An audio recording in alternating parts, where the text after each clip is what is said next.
Good afternoon or good morning, everyone. Welcome to this month's edition of the American Academy of Actuaries Lunchtime Webinar Series, Academy Capital Forum, Meet the Experts. The goal of this series is to provide our members information on a wide range of public policy topics and introduce you to the experts in these areas. I am Cori Uccello, the Academy's Senior Health Fellow, and I'll be moderating today's webinar. Each year, the Congressional Budget Office, or CBO, publishes estimates of health insurance coverage and premiums for the population under age 65. These estimates are generated using CBO's Health Insurance Simulation Model, or HISIM. HISIM is used to develop baseline projections and also to simulate the effects of proposed changes to policies involving health insurance coverage. In particular, it's used to examine how congressional proposals would change health insurance coverage, premiums, and federal spending. CBO is currently in the process of updating the HISIM model to improve its projections. Helping lead these efforts are Jessica Banthin and Alexandra Minicozzi. Jessica is Deputy Assistant Director of CBO's Health, Retirement, and Long-Term Analysis Division, and Alex is the Unit Chief of the Health Insurance Modeling Unit. Jessica and Alex will provide information on CBO's HISIM model and how the new version of the model is being developed to enhance CBO's analytic capabilities. The webinar is scheduled to last an hour. The formal presentation should last about 35 to 40 minutes, so we'll have time for Q&A. This webinar is also intended as a way for actuaries to provide feedback to CBO on their model. Jessica and Alex will pose questions that they're hoping to get insights on. You can submit questions and feedback through the Q&A button. We'll hold the questions and feedback until after the formal presentation, but please feel free to submit them throughout the presentation. If you have additional feedback after the webinar, you can contact me directly with any insights you'd like to share, and I can pass them along to CBO. With that, I'll turn things over to Jessica and Alex. Good afternoon. This is Jessica Banthin speaking. Thank you, Cori, for the introduction. So I'm going to talk about our health insurance simulation model and give you an overview of the changes that we are making. First of all, I'll mention the role of the health insurance simulation model at CBO. How do we use it? As Cori mentioned in her intro, HISIM is used to generate estimates of health insurance coverage and premiums for the population under age 65. We use the model to develop baseline projections, which incorporate the assumption that current law does not change. And we also use the model to analyze proposed changes in law. However, the HISIM, and I'll use HISIM for short, HISIM is not the only model we use. How do we use HISIM to help estimate the cost of a proposal that affects health insurance coverage? Well, first of all, we follow a series of steps, and we use many models. We first develop a modeling strategy depending on the proposal. We analyze the proposal in HISIM to the extent that we can, and we review the output from the model at multiple levels of CBO and and we go back, we check it for quality, we rerun the model several times. Once we're satisfied with the output from HISIM, we send that output to be fine-tuned in our Medicaid model, which accounts for some things that HISIM does not. Then we send that output to our colleagues on the Joint Committee for Taxation, and they run the output through their tax models. JCT is responsible for revenue estimates. So any proposal that affects premium tax credits, the employer subsidy, involves us working closely with our colleagues in JCT. At the end of this process, we write up and review the formal estimate. So why are we spending the effort to update HISIM? We're creating a new version of the model that responds to continued congressional interest in this area. The new model incorporates new data into early stages of the modeling process. It better accounts for consumers' selection of types of insurance plans, and it also allows easier simulation of new insurance products. We are now in the development and testing phase. When do we expect the new model to replace the current one? We plan to use our new model in the spring of 2019 when we publish an updated baseline, and then use it for any subsequent cost estimates next year.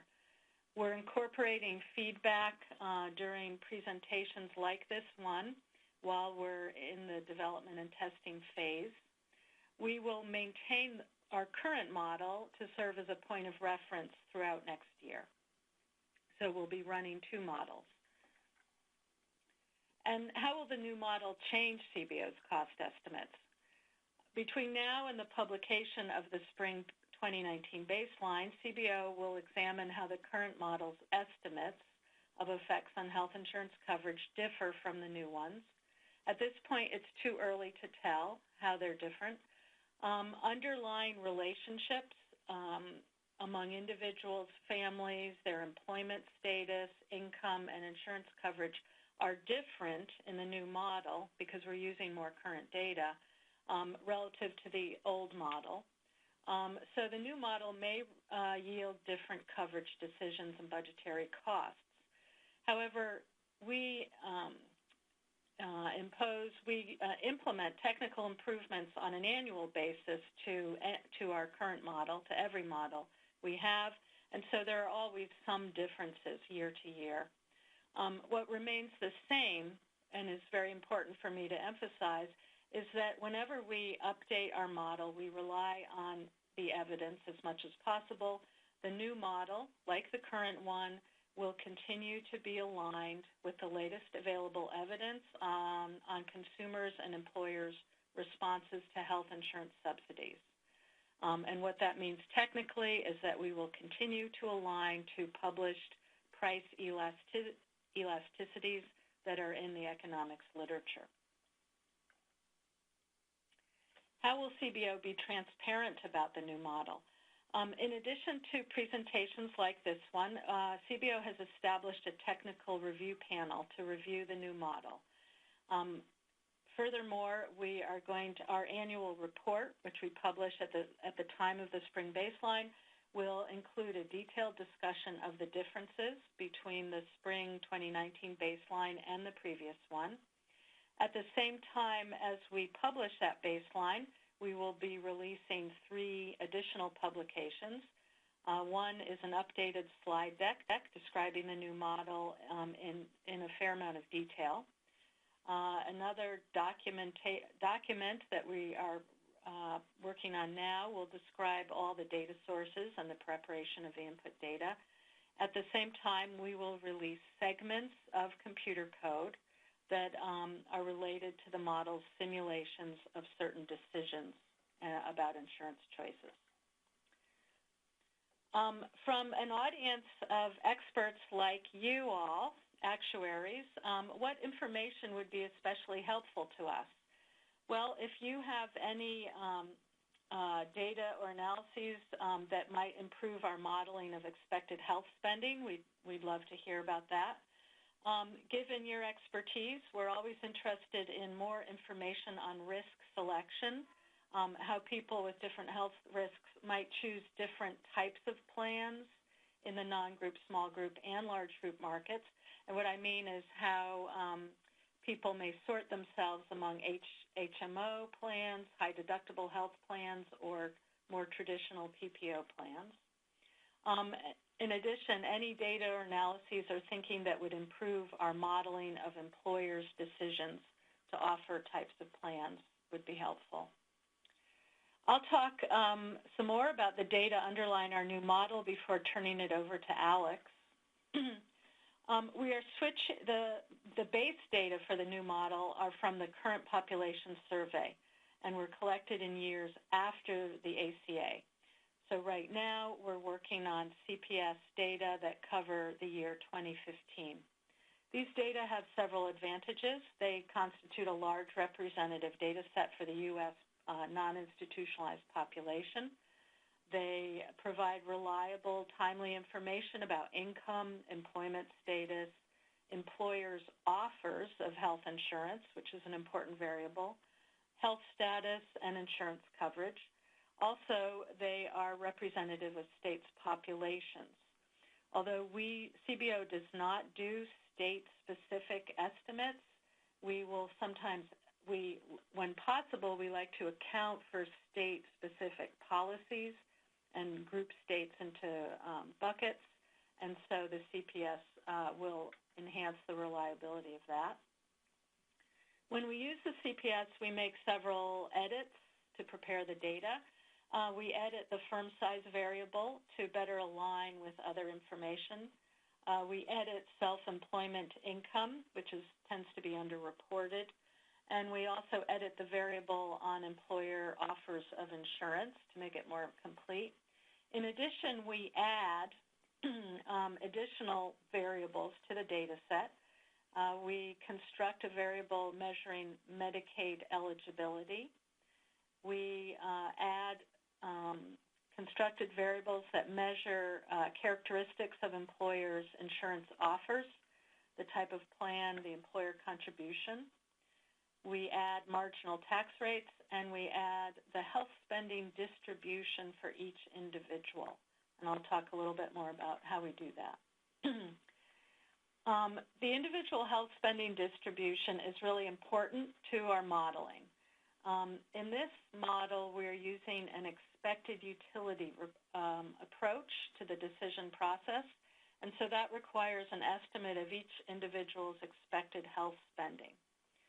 A single expected spending amount, such as the average, would be sufficient for a simple model, but in this model, we choose to impute a discrete probability distribution of potential health spending to each individual.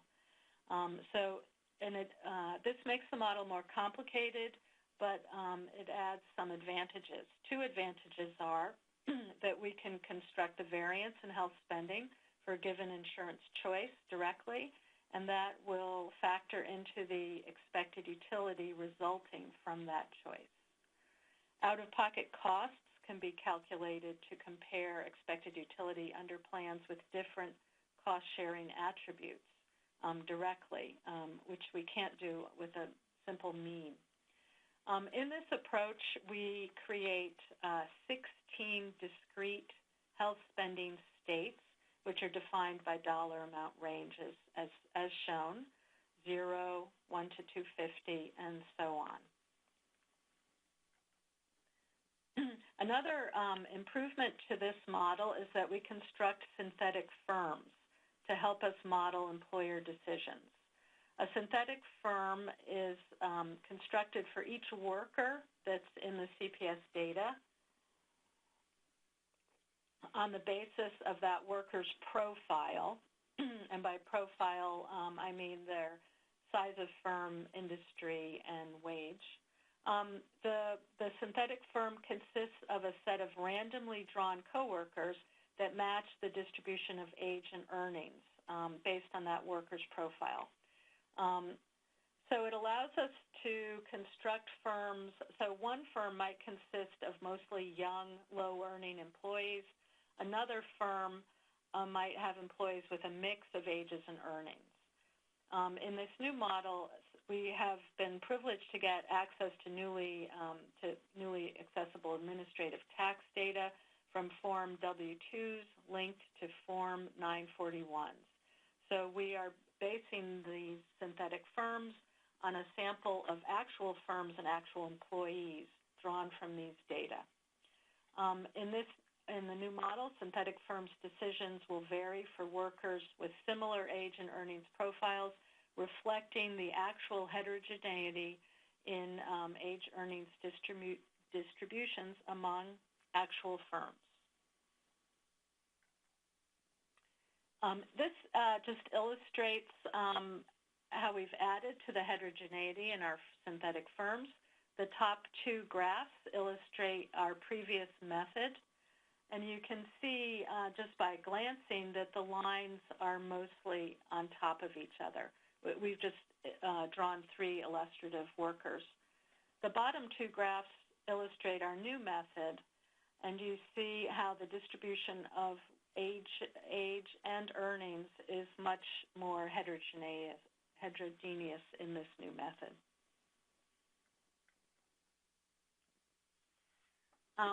And then lastly, how do we construct premiums within the model? Premiums are also very important. Premiums are endogenously constructed within the model using the individual level health spending distributions, plan characteristics, and load factors.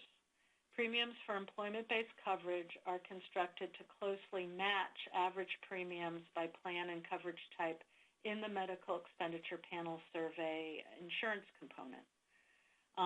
In the marketplace, we construct premiums so that they align to match actual national average premiums.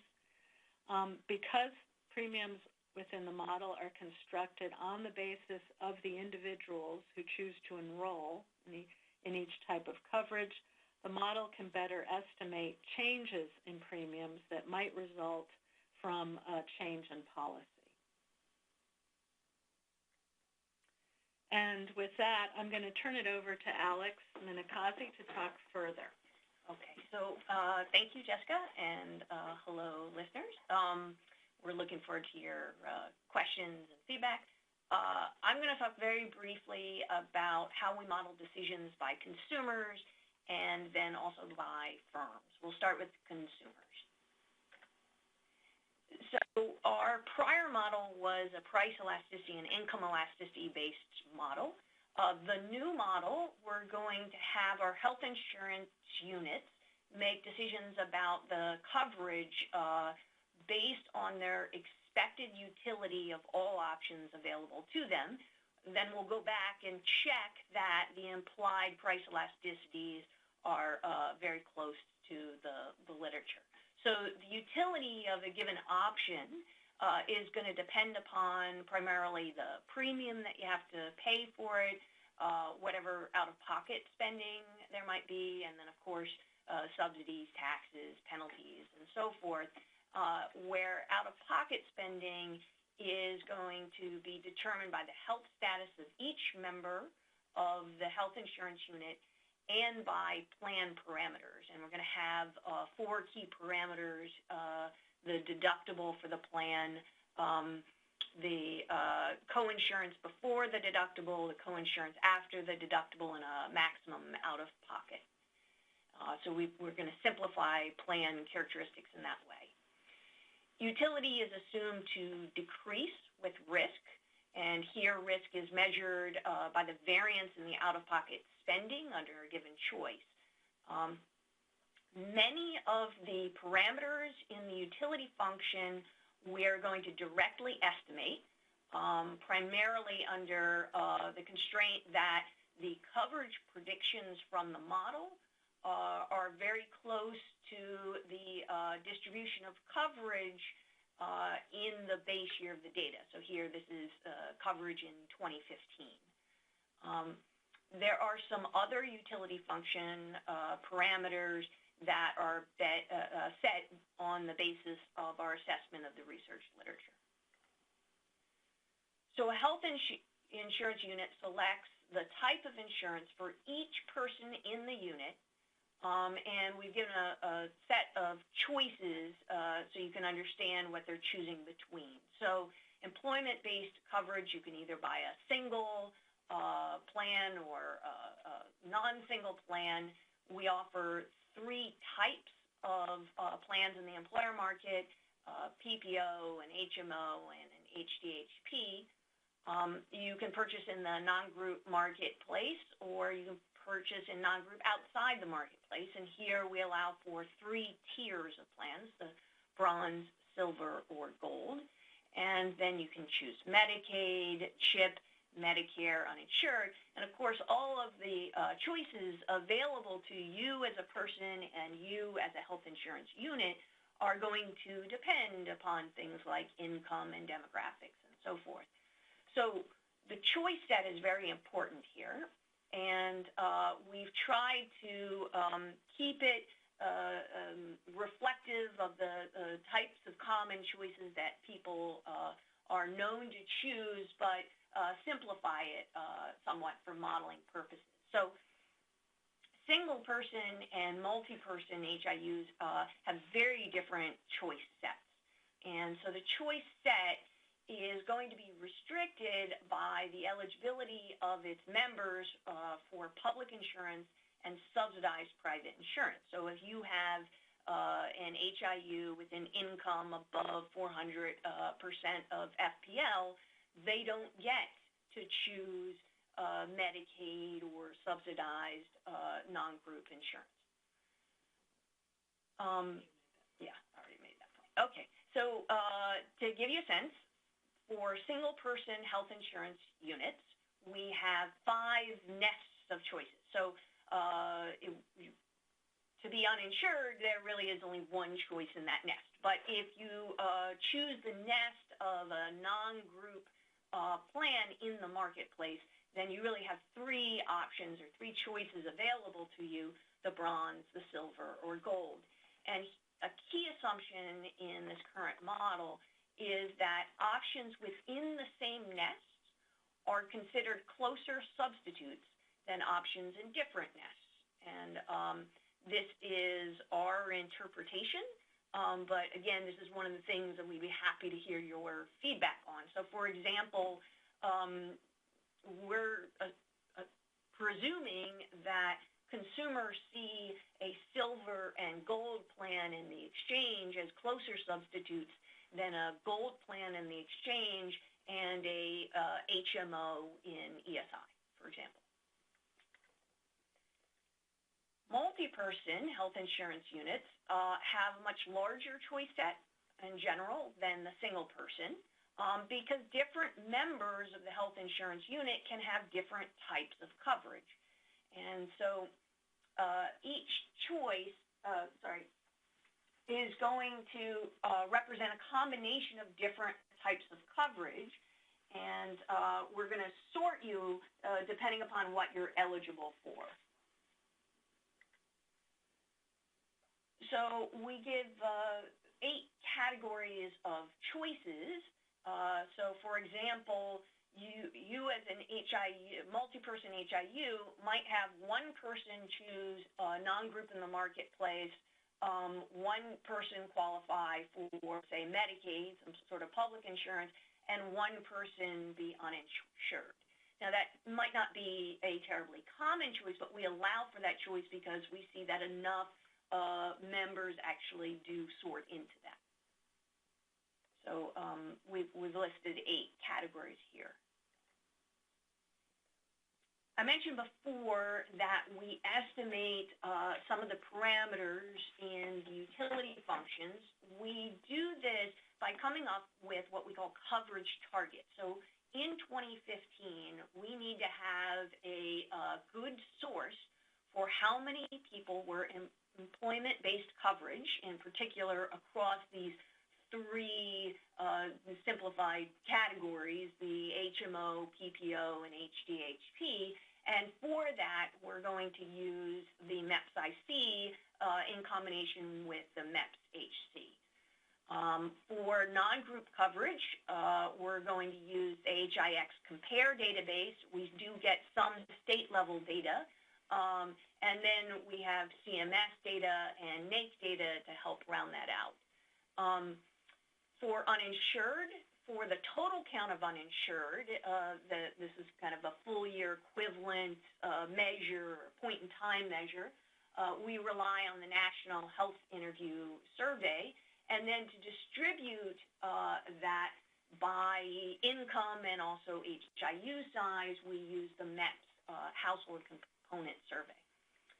For Medicaid and CHIP, obviously CMS is going to give us our best information, so we have both the Form 64 and the MSIS data.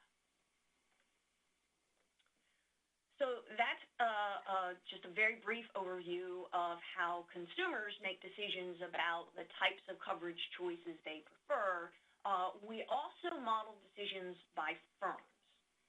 And in the new model, firms are going to make decisions about whether to offer coverage and also what type of plan to offer based on what we'll call their utility from each of those options. If you can think of it that way. There are a number of factors that they consider that they're trying to maximize in the end. And so we allow them, as I said before, to offer either an HDHP, HMO, and PPO. In the current specification, they have to choose just one. They can't offer multiple plans. And they're going to do so in a deterministic way. So with probability 1, you will offer either an HDHP, HMO, PPO, or not offer anything at all. And the reason we do this is to decrease computational time, and it simplifies the choice set that the HIUs have because we already know whether they're eligible for ESI as one of their coverage choices.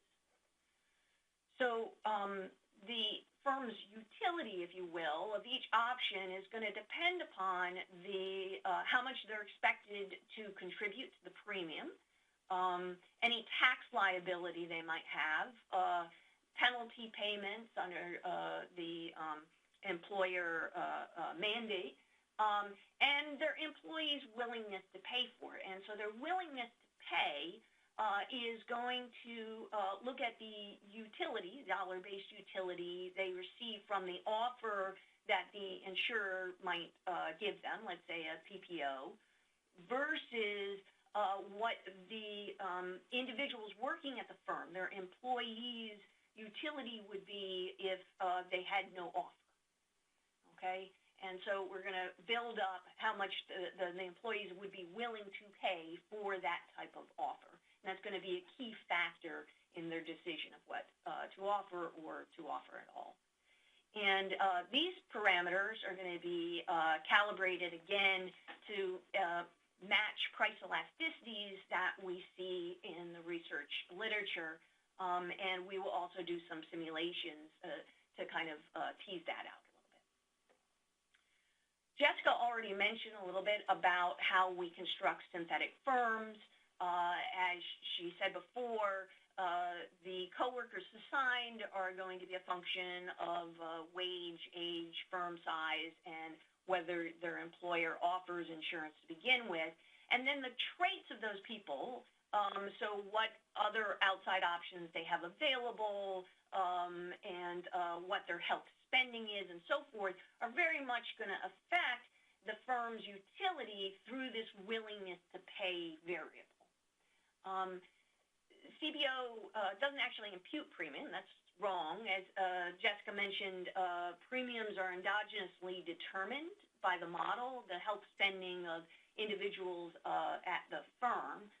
But we do impute cost-sharing characteristics for each type of plan that the firm can offer, and we do impute their employer contribution to that premium for both single and non-single plans.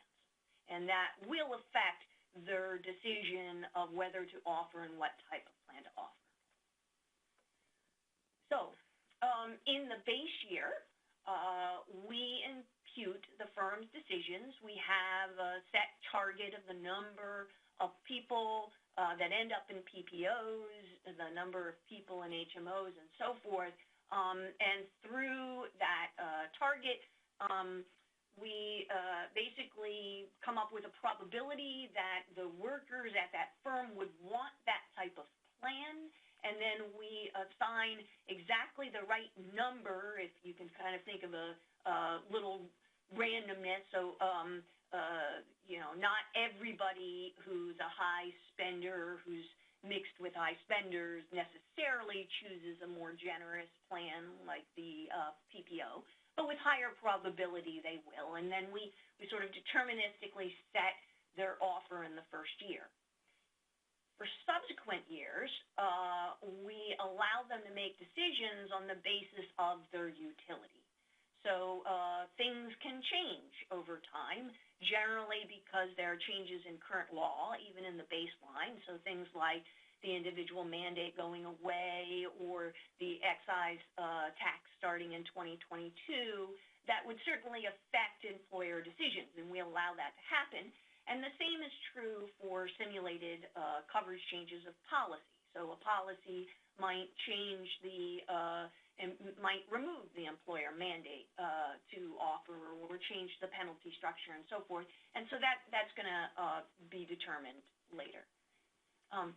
So just to summarize, our base data are from the current population survey. Currently, we're using 2015. We'll periodically update that. The base data are edited, and several key variables are imputed. This is mostly to determine your eligibility for different coverage options.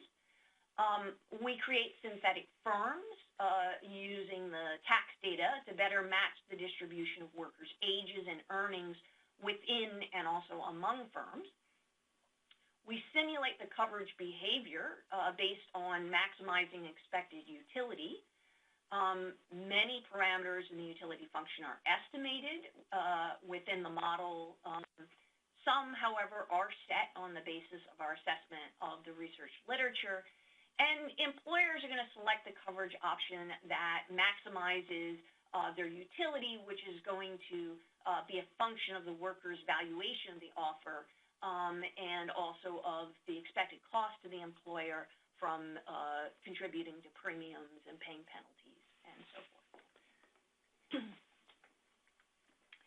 So I'm just going to repeat some questions that we thought this audience might be able to respond to, but we're interested in any of your questions. And thanks again for taking the time to listen.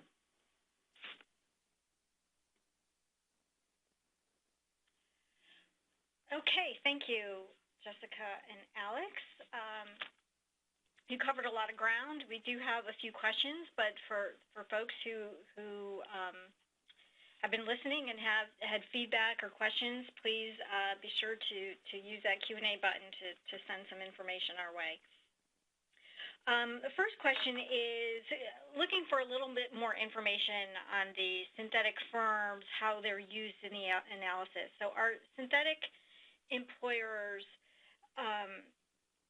a variable that you can use then to test or to examine different outcomes for different types of employers? So almost an employer level analysis, looking at different employer characteristics, or is each individual assigned to only one synthetic employer? How does that all work? Okay, this is Jessica. I'll start, and I'll let Alex add to the answer. We are not using synthetic firms to do an employer level analysis. That's really beyond the scope of this model. Each worker is assigned to one synthetic firm that we use to model the choices available to that worker. Now, that worker may later be assigned to be a co-worker to someone else's firm. So workers are, and because of sample size limitations, we use workers over and over again. But we use the synthetic firm once for that key employee, and that's how we construct the options available to that employee. Alex, Yeah, so I agree with that. So it's very much the latter. You could imagine a policy where workers would sort differently and firms would potentially be of different sizes and so forth. We don't currently model that within HISIM. Were we to be asked about major changes to law that would kind of restructure how workers form into firms, I think we have the building blocks to do it, but that's not currently how it's being used.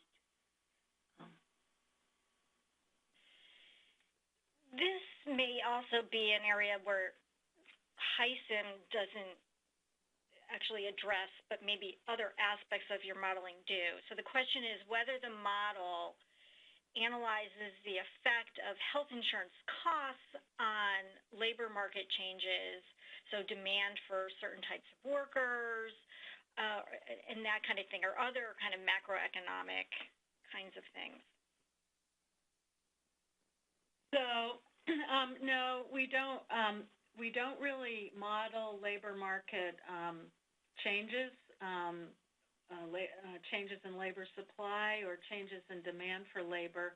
The model, like all CBO models, we do incorporate the CBO forecast.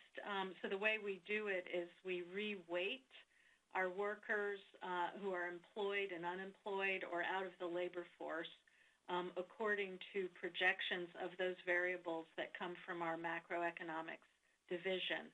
And that's how we account for that projection of the overall economy. I will say we occasionally put out a report or an analysis looking at how, for example, the ACA had labor market effects. Those are not necessarily done within HISIM. They are informed by HISIM through some statistics we generate from it, but they're on the basis more of empirical findings from other people.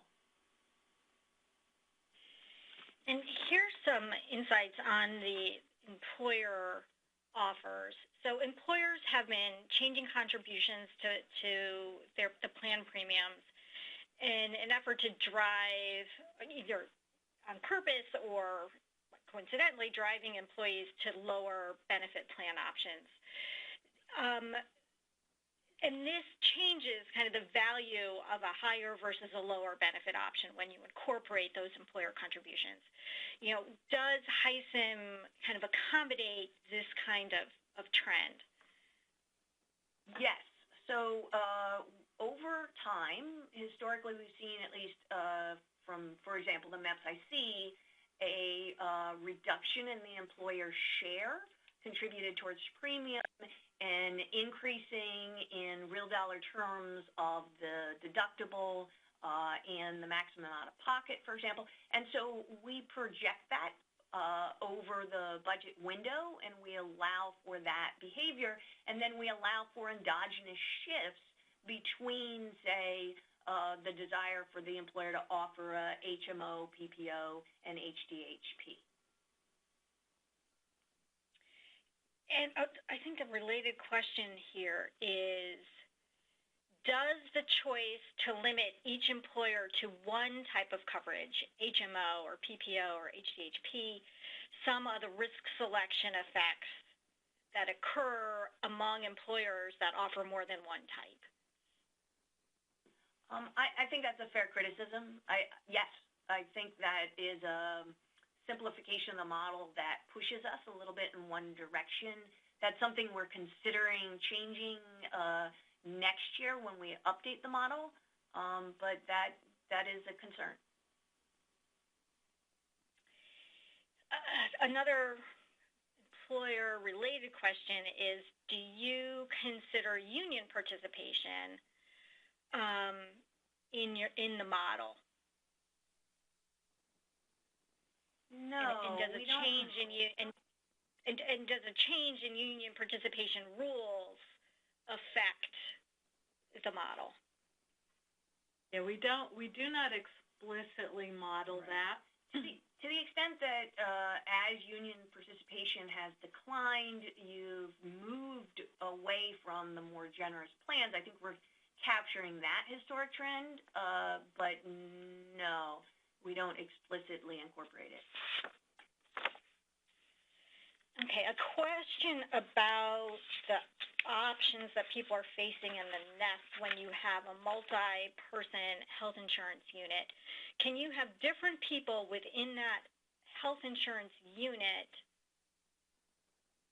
getting different types of coverage? I think the answer is yes, because I think you set out what those different combinations can be. Is that right?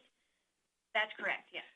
So, yeah, I'll add, it's very complicated to model all of the choices available in the real world to multi-person HIUs. So we do limit the combinations, but we do allow for quite a few combinations of different and that's what I was going to ask a follow-up on that, because one combination that doesn't, I think, appear in your list is somebody in the HIU having employer coverage and then someone else having non-group. Is that right, that that's not an option? And if it's not an option, is it because there are just so few HIUs that have this combination? Yes. Yes, it was just statistically was not a big choice. It's also a simplification we make in the model. We assume that all employers, if they offer a single plan, they always offer a family plan, which isn't exactly right, but is mostly right. So therefore, what that means is if in our simplified world, if you're in an HIU where someone has an employer offer, then you're eligible for it, and therefore you're ineligible for the premium tax credits in the marketplace. Depending upon the affordability. Right. And in terms of the employer's contribution toward that family coverage, do you vary that at all, where some employers might generously subsidize that family coverage and others don't pay anything toward that family coverage? Yes. So we get some tables from HRQ using the MEPS-IC data, and we look very closely at the employer share based on industry, firms, et cetera, and then we also have heterogeneity in that share. So there's another follow-up question. So the family glitch, the so-called family glitch that can occur if someone is offered family coverage, but the employer only pays for the employee, and the employee would have to pay the full brunt of the premium for the dependents, that family would not be eligible for subsidies in a non-group market. But that's something that people are looking into policy-wise changing. So if that policy were to change, is that something the model could accommodate? Yes, definitely. We have all the key factors, and we could look at how that would change coverage decisions. Okay. So just more of a history on HISIM. How long has it been in use, and what kinds of assessments have you made to date that look at how well it's performed, and then how do you plan to look at the improved model and determine how well that's performing? So, yes, we've been asked to, provide more information about this. The original HISIM was started in 2005 really as a research project, but then we ramped it up and, of course, started using it to help estimate more broad reform policies, and then we ramped it up even more to estimate the Affordable Care Act and all of the policies that preceded that as it was developed. Since then, we have conducted several different analyses of how well it performed. Some of those most recent, about a year ago now, or January of this year, we released a nice report that actually documents our projection of coverage and spending in the initial years of the Affordable Care Act, compares it to actuals, and also compares our projections to other people's projections. And we did, you can look at that. It's on our website. We did underestimate enrollment in Medicaid, and we overestimated enrollment in the marketplace. On average, though, we estimated total subsidies fairly well. We did better than most other models, than all other models, actually. And so in that respect, it performed pretty well. We will continue going forward. We're committed to releasing a lot of information about the model that will provide a comprehensive overview of what we're doing.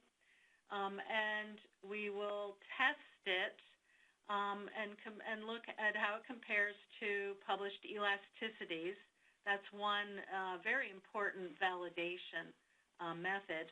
But that still doesn't ensure that a model is going to do well when a brand new policy is proposed, because published elasticities are based on historical policy changes.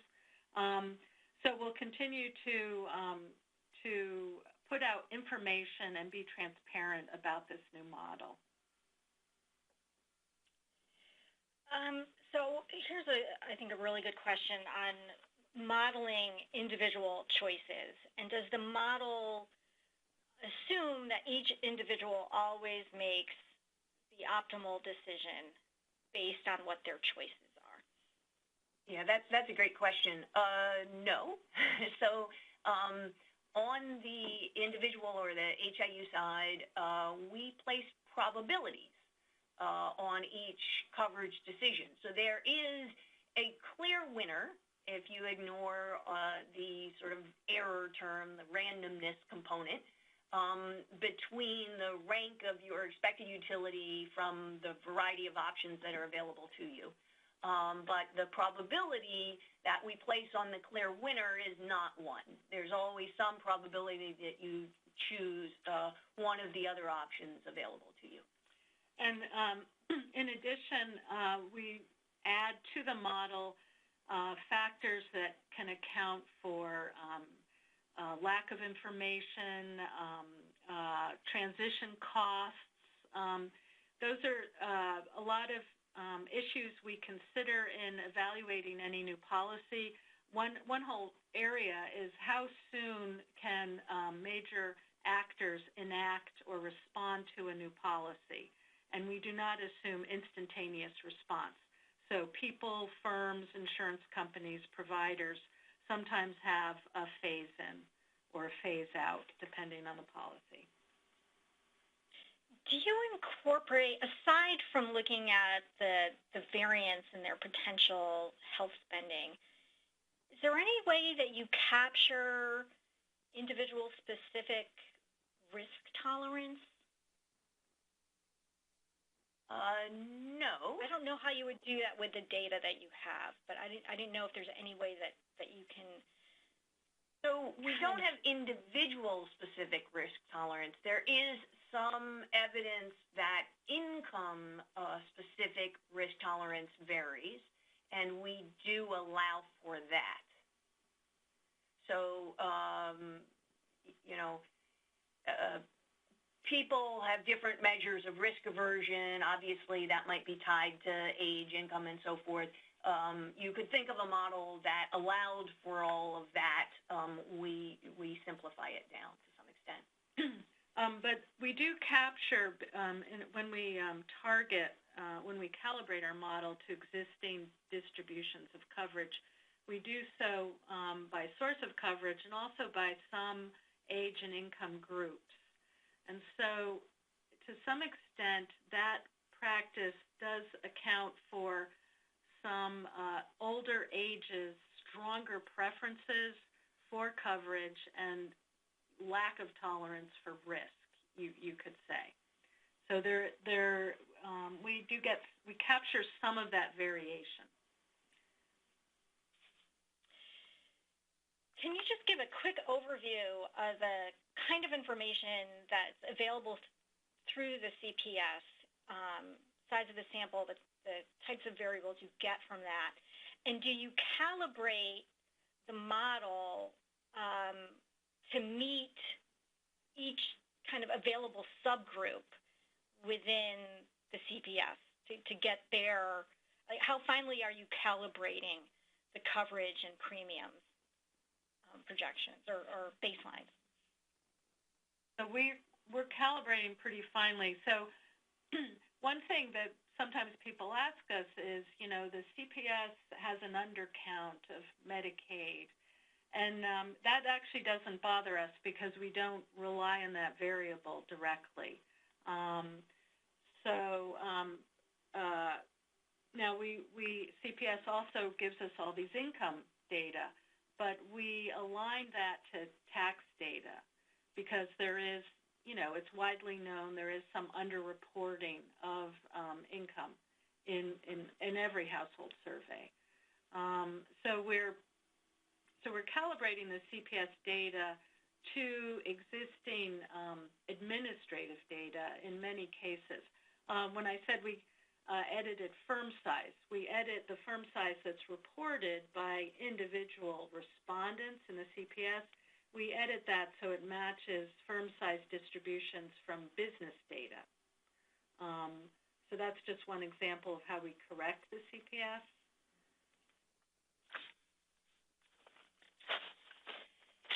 All right, I'm looking for this slide that has the types of non-group plans. So for you have non-group, on and off exchange, and your choices are bronze, silver, and gold. How have you incorporated the short-term, limited duration plans, any other types of perhaps limited benefit plans? Are those incorporated into what your current choice set is? Are you going to be able to accommodate what's coming down the road in terms of expanded availability of these types of plans? Yeah, that's a great question. No, they're not currently incorporated in the choice set. Obviously, we have the ability to do that. I would love to, again, hear from members about whether these plans are likely to take off and how substitutable people see them for some of the bronze, silver, gold plans and so forth. But yeah, that's something we're keeping an eye on. Well, and we will, by the time we publish the spring baseline, we will have incorporated it in some way or other, depending on the size of the market. So that market does allow for underwriting, and so it requires us to construct a new alternative where people can be underwritten. The expected utility framework allows us to introduce new markets, new alternatives fairly easily, but we have to think about how to structure them. Yeah, and aside from just the short-term plans, too, there's the guidance that came out, or the proposed rules that came out just this week on expanded availability of HRAs, and that might affect employers and how they are covering their workers, and do they send some more workers to the individual market via the HRAs and that kind of thing. And I think that's something else to keep an eye on and figure out whether that's incorporated as well. Another question we got is, I think we just have time for two more, is whether the model is designed to measure changes in policy related to price transparency. So I think this is related to price transparency of healthcare services. And I don't know if people change their coverage behavior based on getting more information on the costs of services. Right. No, it's not currently set up to do that. My prior is that wouldn't have a huge coverage effect. It would be more likely to affect spending and premiums. So, we would probably analyze that proposal with a different model, yeah.